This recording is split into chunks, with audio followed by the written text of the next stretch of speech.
Well, good morning. Welcome to another episode of Frosty's Projects. I hope everyone is having an awesome day. I know that I am, despite the hood being up on my truck. So today we're going to be working on my 2001 Ford Expedition XLT. We're doing some motor work on it, which means this will also apply to an Eddie Bauer because Eddie Bauer motors are identical. Also, anything that's the same year range should also apply to a Ford F-150.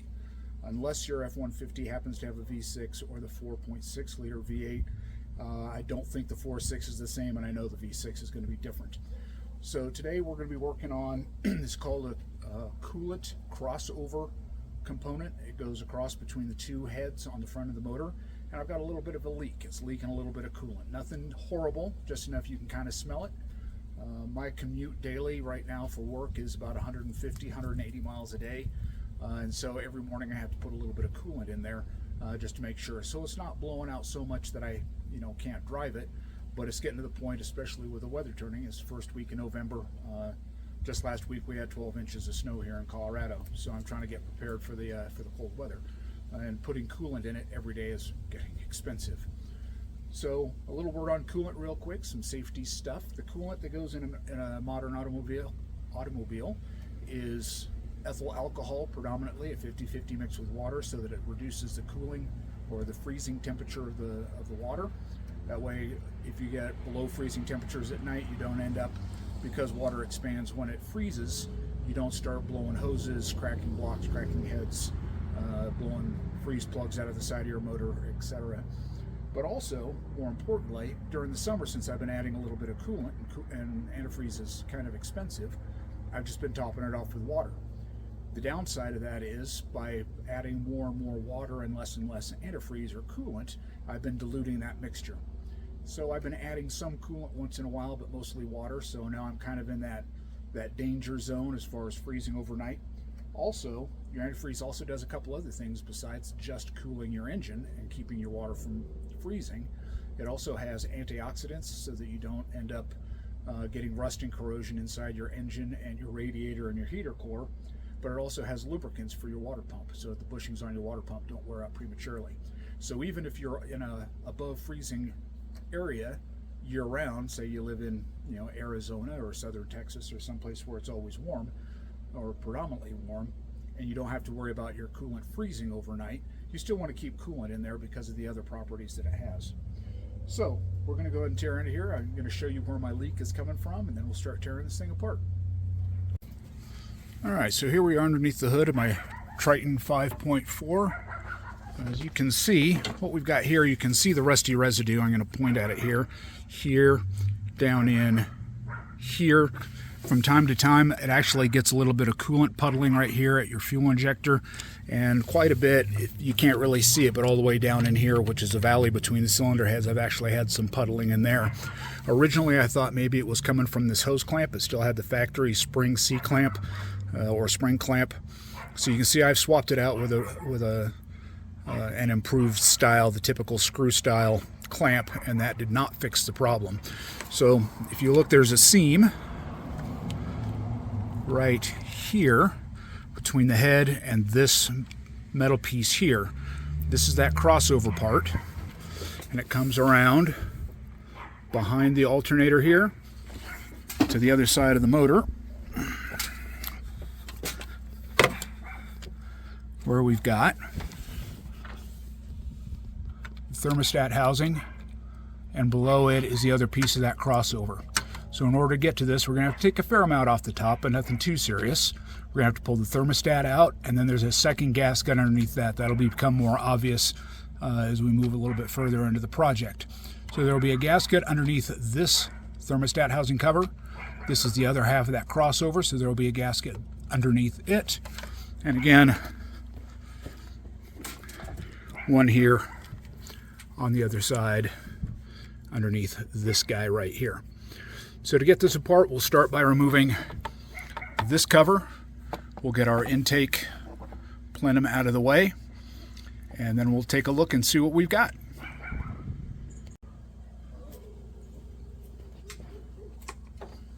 Okay, and so to get this started, we've got 3 10mm bolts.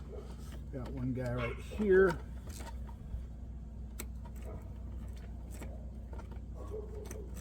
they're loose, they should come up fairly easily. And then there's two that come in sideways on the other side of this.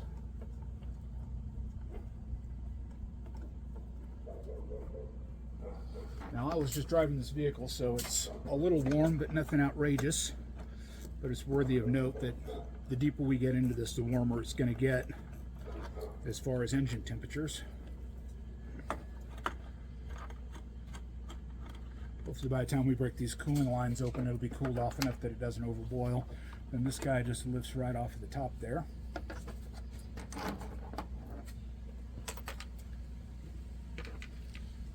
We got that set off to the side. We're going to get this air plenum out of our way. Loosen up a clamp.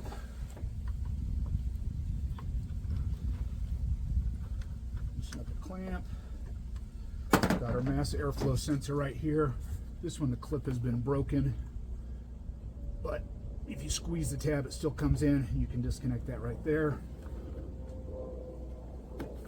Two back pressure lines here. We'll just unplug.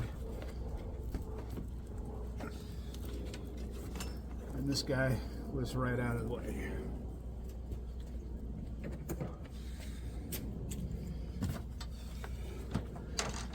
Now we've got a better view of this. It appears that there's an alternator bracket that mounts to this, hopefully. I don't have to pull the alternator, I can just pull that bracket out and we'll be all right. But the next step is going to be to make sure that we don't have any coolant intrusion or loss. Because the engine was just run, it is under pressure. It's been parked for about 20-30 minutes now. So we'll release a little bit of the coolant pressure. And it's not even building pressure right now. That's how bad the leak is. It's not even building pressure in the radiator. So we're also going to drain some coolant out of here. This is probably pretty empty. Well, I can hear it sloshing around. So we're going to drain some coolant out of here. There is a drain valve, and I'll show that to you here in a second. Main thing to remember with the coolant that you're pulling out of here is it's not terribly environmentally friendly. It's not as caustic as oil or fuel if you were to leak that in your driveway, but it's still not very environmentally friendly. So you want to make sure you collect the coolant that comes out so that you can recycle it, either put it back into your system when you're done if it's still clean, or take it up to a local auto parts store. The place I get my parts from does not have a coolant reclamation point, but there's a place across the street that does. Before you break into this, you want to make sure that you've got a place to dispose of your old coolant in accordance with local environmental regulations. So we're going to go ahead and get a good gallon of coolant out of here so that we don't start leaking all over the top of the motor, and we'll move forward from there. So one more concern when you're messing with the coolant system on your car, or the cooling system on your car, is the coolant that comes out of the motor. Because it has a mix of ethyl alcohol in it, ethyl alcohol has kind of a sweet smell and a taste to it. If you've ever gotten it on your finger, it's very sweet. The downside of that is animals are drawn to the smell and to the taste and like to drink it. So I have animals. I love my animals, especially my dogs. They do not have access to my driveway. They're only in the backyard, but there are other animals in the neighborhood. And so if you just release this coolant down onto the ground and allow it to drain into the gutters, not only are you putting a caustic material into the drain water system of your wherever you live, but you're also putting that out into an environment where the animals can drink it. And it is very, very poisonous, especially to animals because they're so much smaller than humans. So you want to make sure you collect this all properly. If you do spill some, get it washed down immediately and watered down, because animals will drink it and it will kill them. So be very careful with the coolant that as you're draining it out of the radiator and out of the motor, to make sure you collect it properly. All right, so we're ready to start draining some of this coolant out of here. I don't have to drain the whole system because this thermostat housing and the crossover is fairly high up on the motor, but you can see I've got a bucket strategically positioned underneath the truck. Hopefully that's in the right position to catch whatever comes draining out of here. All right, so now we've got my wrench on the drain plug. You can kind of see it there. I don't have enough hands to hold my light on it, but you can see where the end of my box end wrench is down in the bottom passenger side of the radiator. It's just a plastic plug. It's 19 millimeter, and unlike say the drain plug on your engine for changing the oil, this doesn't even have to be removed all the way. All you have to do is break it loose a little bit, and it's got a drain hole in the middle that will allow the coolant to come out. And again, if your engine has been operated and is still hot, you want to be very careful because this will burn you. Mine apparently has cooled down enough I can actually put my hands on this comfortably. Again, this plug doesn't have to be removed, just loosened enough that coolant starts coming out of the middle of it. Alright, so we've got that loosened up enough. You can see the coolant is coming out.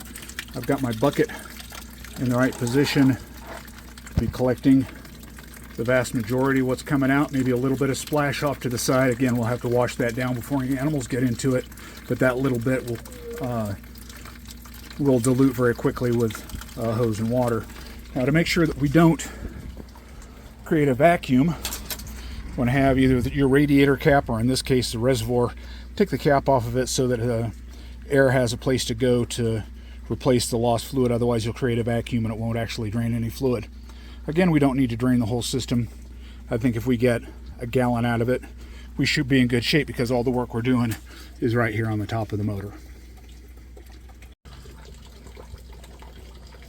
Okay, so while our coolant is draining out, we've got enough out now, we can start opening up some of this top end while we're waiting for it to finish draining down. I'm going to disconnect these two coolant lines. One, this is a heater line right here, the one I had apart fairly recently, so it'll come apart very easily. What to do, you don't have to take this clamp all the way off, just get it loosened up enough so you can get it up the hose to where it's no longer over the top of the metal fitting that's inside of it, like so. Now sometimes these will, because of the heat and time, will adhere themselves to the metal fitting that's on the inside, and it'll be very hard to get loose. Like I said, I had this one apart fairly recently. Should come apart fairly easily. There you go, see it already turns easily by hand. We're going to unplug that. Hopefully we've got enough coolant out that we don't make a big mess. Easy. And there you go. I've got enough out that is dry. So that's open. Then this one, the other side, the main radiator line here, still has a factory spring clip on it. So we'll get some channel locks on there. Give it a squeeze. Maybe twist it back and forth a little bit. Again, we'll just get it up and far enough around the hose that we know it's no longer putting any tension on there. This one, because that's a factory clip, this baby could be stuck on there pretty good. We'll give it a twist. That one's definitely on there good. I've got these rubberized pliers. Sometimes they can be helped. Get a good grip on it. And there we go. We busted it loose. And it'll pull right off, just like that. Again, we'll pull it out, just kind of put it up out of the way. And now we've got some good access.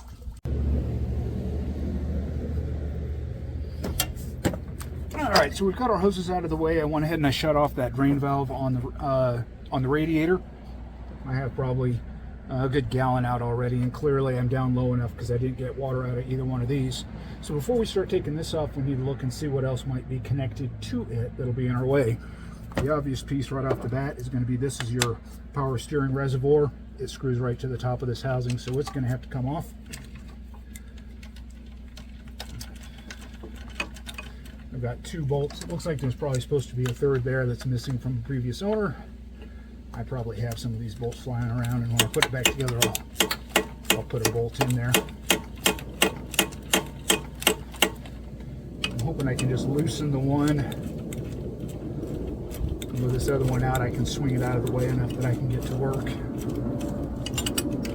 And of course I drop it. Magnetic retriever.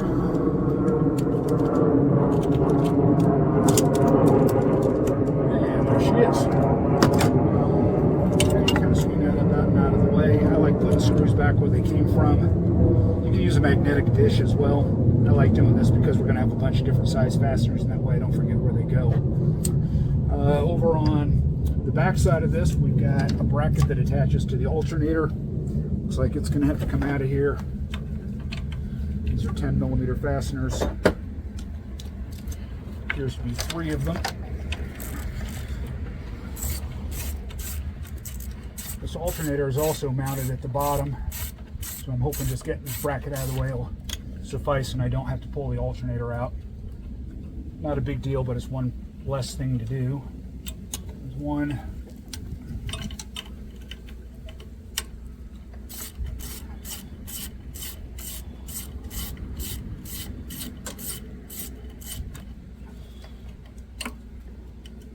So if you're doing this out of a book, one of the first things it tells you to do is to disconnect the negative terminal on the battery. So far everything I've been working on is what's called reference power. It's 5 volts. It's only going to be active if your key is on, which it's not. So I'm not too worried about that because I don't want to have to reprogram my radio. But if I do end up having to pull this alternator, I'm going to have to disconnect this big power lead off of it, and that is a full-time hot. So if I do pull the alternator, I'll have to remember to disconnect the battery.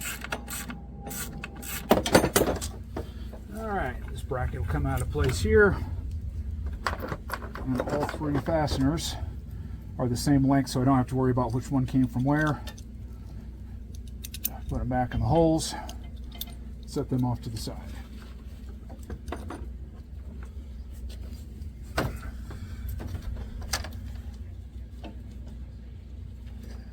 So this wiring harness could be a little bit my way.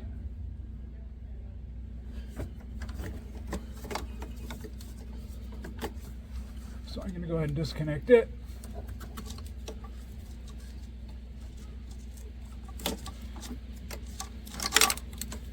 Just to make it a little bit easier to get to. And now I should be down to the primary fasteners for this crossover. 1, 2, and it appears just a third, although I see the end of a screw here, or an end of a bolt coming out there and there. So there's plausibly 2 fasteners underneath on this corner, which would be kind of unfortunate, but that falls into the is what it is category. Let's get the 3 that I can see right off out of here and see what we've got.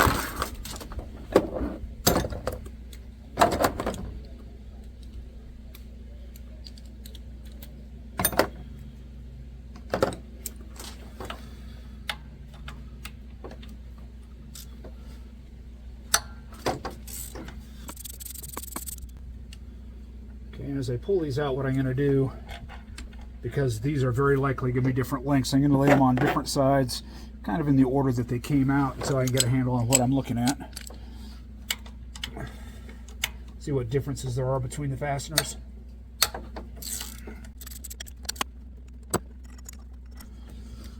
Okay, so we'll take these 2 out, compare them.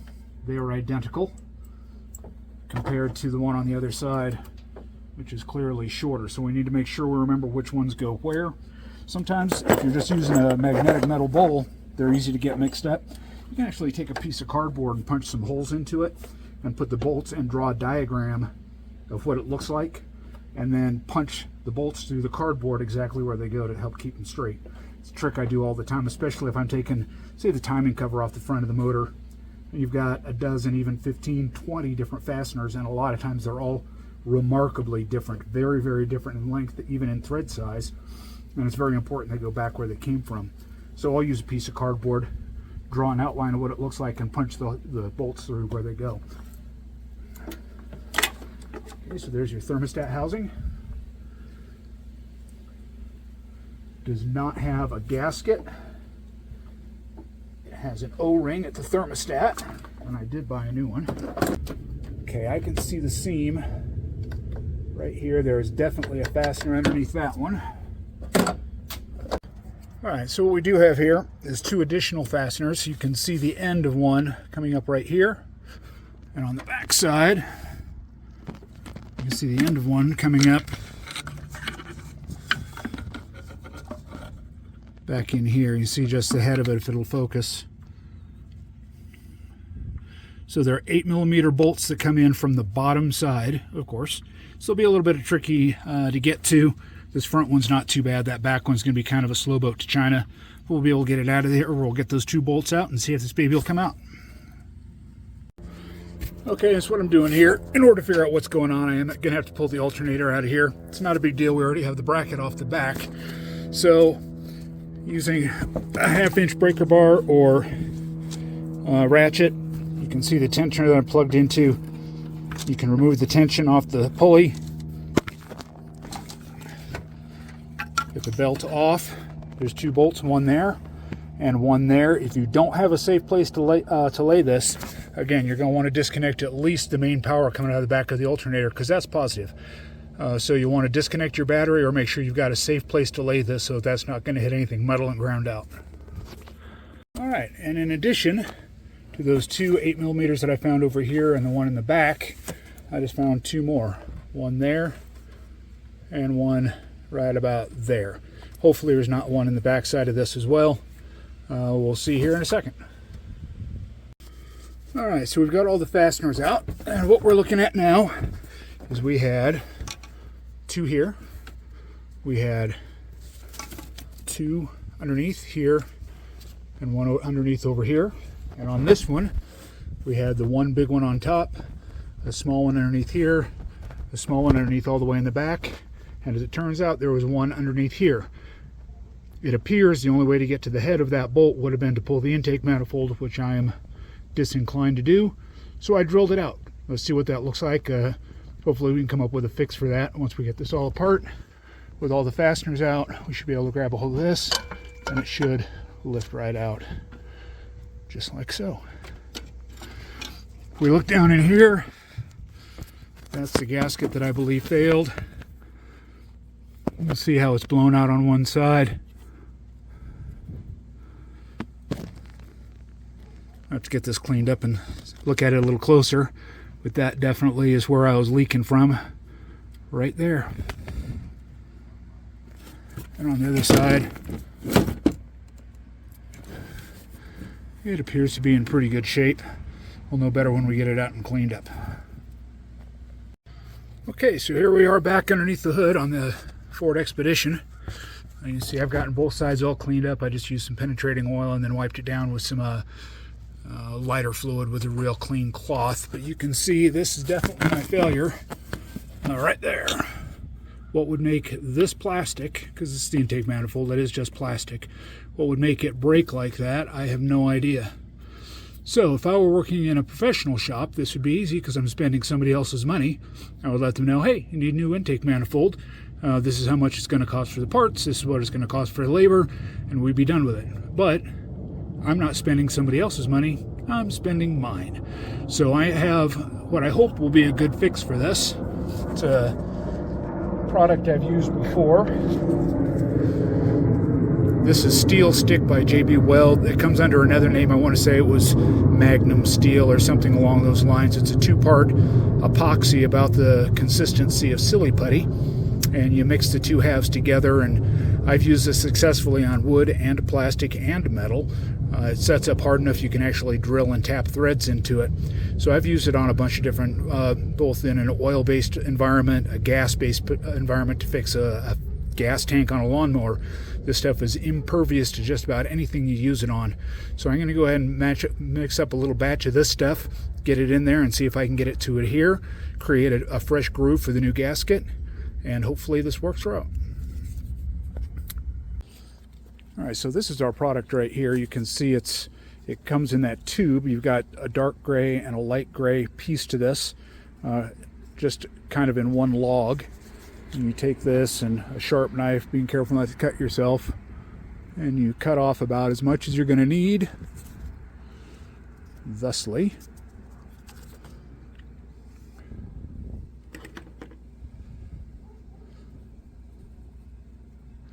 And then you take this and you mix it up just like it was silly putty, just like it was Play-Doh, to mix those 2 halves together. And as it mixes, it'll become one consistent color, and you can actually feel it warm up in your hands as the chemicals start doing their, chemical reaction inside. Once we get this all mixed up, we'll get it squeezed up into place. I use a small screwdriver to tool it or form it into the shape that I want. And we'll let it set up. And this stuff sets up really, really quickly. Shouldn't be but about 30 minutes, and it'll be hard enough to work with. Like I said, I've actually drilled and tapped threads into this before after about 24 hours. So there we go. That's a nice, even, consistent color. Let's see if we can get this crammed into place and tooled into shape.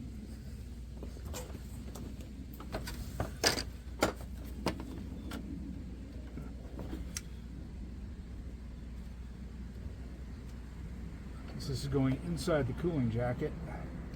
I want to ensure that I'm not putting so much of this in here as to block the flow of coolant. But I want enough in there to create a good solid shelf so that gasket will pinch back into place. Feeling pretty confident about this. Of course, if my next video on Frosty's projects is how to replace the intake manifold on a 2001 Ford Expedition, you know the deal. I'm just putting my finger inside the coolant hole to create a little bit of a backdrop, using a medium-sized flat tip screwdriver to recreate that groove. All right, turn the camera down. You can see our finished product here.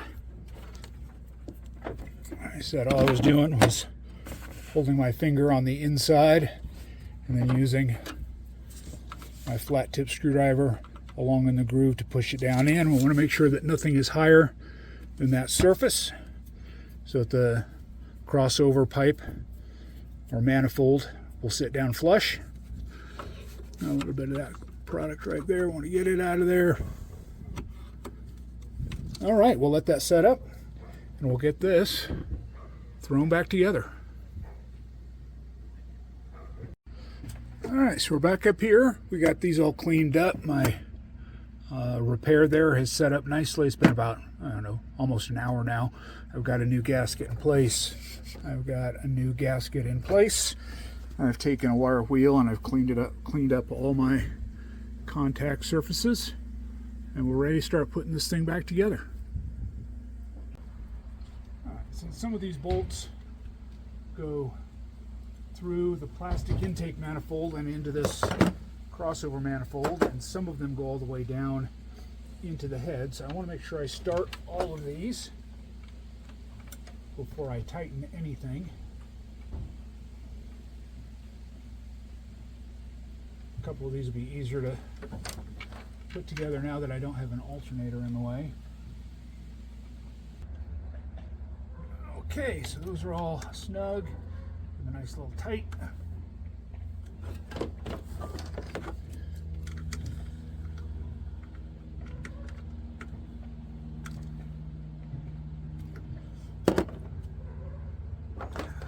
Two of these you can't get with a socket.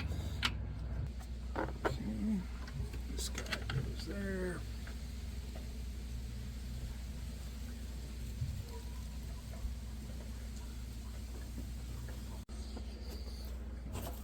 All right, so we got the one side put together.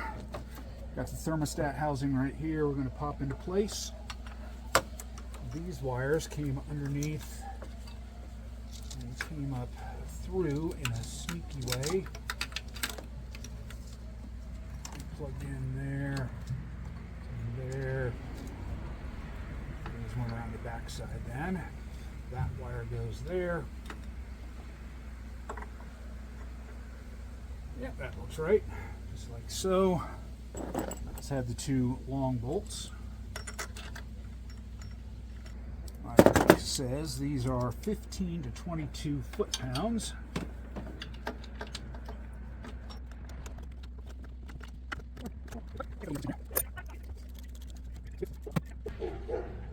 Snug it and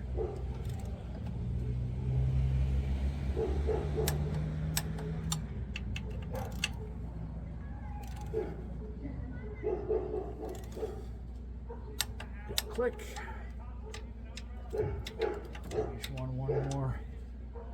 Click. Click.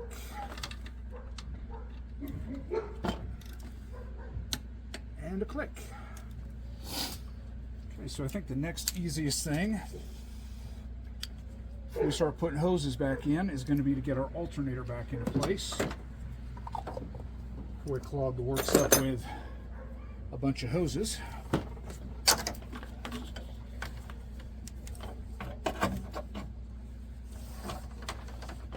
Okay, so being very careful of that positive terminal.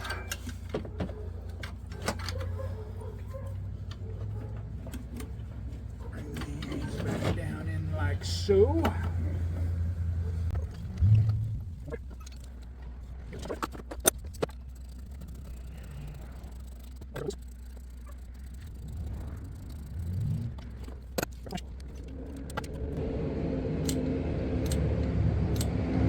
Click.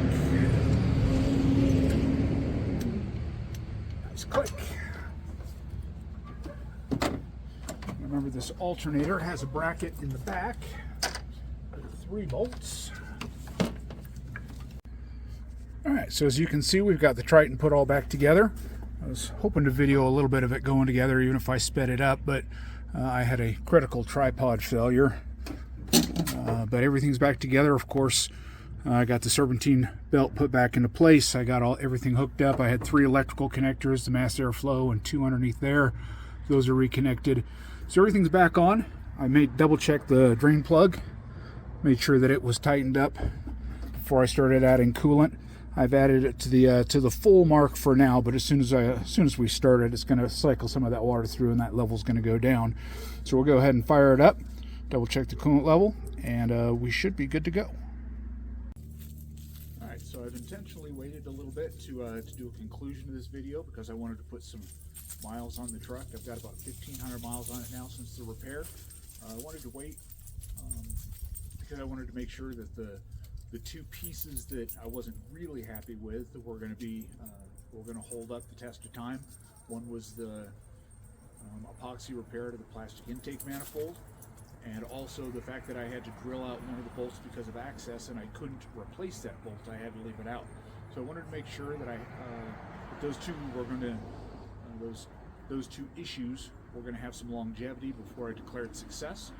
I said I put about 1,500 miles on the truck. It's November in Colorado Springs, so it's been fairly mild. Not a great test of the cooling system, but I did go over the Continental Divide twice, out past Glenwood Springs and back, and it's held up fine. I had to add a little bit of coolant after the first time it got really up to temperature and did some driving, and that's just a matter of burping a little bit of air out of the cooling system. But all told, it continues to be dry. It hasn't lost any more fluid, and I'm declaring this one a success. So if you enjoyed the video, make sure you like, share, subscribe, all that kind of stuff. I hope everyone is having an awesome day and continue to be blessed, and count your blessings for everything you have every day. So until next time, this is Frosty. Peace out.